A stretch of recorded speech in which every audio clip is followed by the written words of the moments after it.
It's a 6-month programme each year, running from April, September. The commitment is 3 days a week.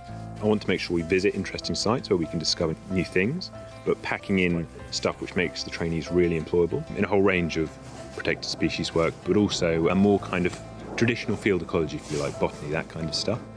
And then progressively building up botanical field skills throughout the season as well. And also report writing. So the idea is by the end, they've got a good foundation to go into either ecological consultancy or the third sector or a government agency potentially. I'm out with the Natural Futures trainees today. We're visiting woodland and it's a kind of old orchard site, doing surveys like we've been doing across all the Blackdowns. We survey sites for a variety of reasons, whether to monitor particularly interesting species or to provide reports to enter into a stewardship scheme, for instance. This site we're monitoring for Mark Cox, who is putting in an application for a Sustainable Development Fund, so wants an idea of what kind of biodiversity is on site. These guys are taking turns writing the reports up as we go, and that's why it's nice to have kind of local people involved who need certain things from it. So they set us a task, and these guys can go and do it and learn in the process. My name's Nikki Green, and I've been working on crayfish in Devon for about the last 13, 14 years. We're on the River Culm, which is in the Blackdown Hills, and we're going to be doing a training course in crayfish ecology identification, looking at native and non-native crayfish and talking about the issues surrounding both types of crayfish and how they're getting on. Learn a lot about the differences between white-clawed crayfish and signal crayfish, identification of sort of males and females, habitats where you might find them. It's been really fun. We wanted to set up some sites for dormouse monitoring. We put out 50 boxes here back at the beginning of the summer, and we've been checking them every month, excluding August, and we've had quite a few dormouse, and it's been great fun. It's been really good for the trainees. We've had juveniles and adults, and all in good condition, which has been really nice and looking like they might make it through the winter. So 11.5.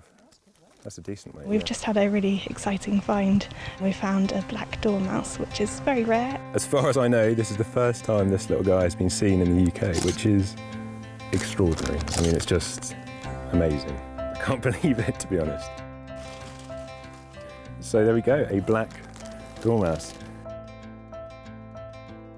It makes my job a lot easier that we've got a really kind of reactive and helpful partnership. So we're very strongly involved with the local record centres. They're responsible for collating local ecological information. So they've been very supportive in kind of providing sites that they would like surveyed. The Wildlife Trust, similarly, coming up with work they want done, which the trainees can then fulfil. And also Natural England as well, we've been doing surveys in support of countryside stewardship agreements. The project is generously funded by the Heritage Lottery Fund. Without the money they provide, it just simply wouldn't be possible. I mean, we're delivering their goals, but also obviously delivering what the trainees need, and also hopefully delivering what the landowners who we visit to survey their sites need. So hopefully it's a win-win for everyone involved.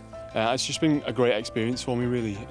I applied for this because I wanted some more experience outdoors, doing some surveys so I could hopefully apply for a job. It's fantastic, and you get so much botany, which is the base of everything, and you can really get on top of it because Conrad is really the expert and a really good teacher. So if you don't know the botany, you don't know what you're expecting to be there if you haven't got the plants sorted. We've been out looking for water voles, looking at crayfish, doing some badger ecology, neat surveying, bat surveying. So we've squeezed an awful lot in.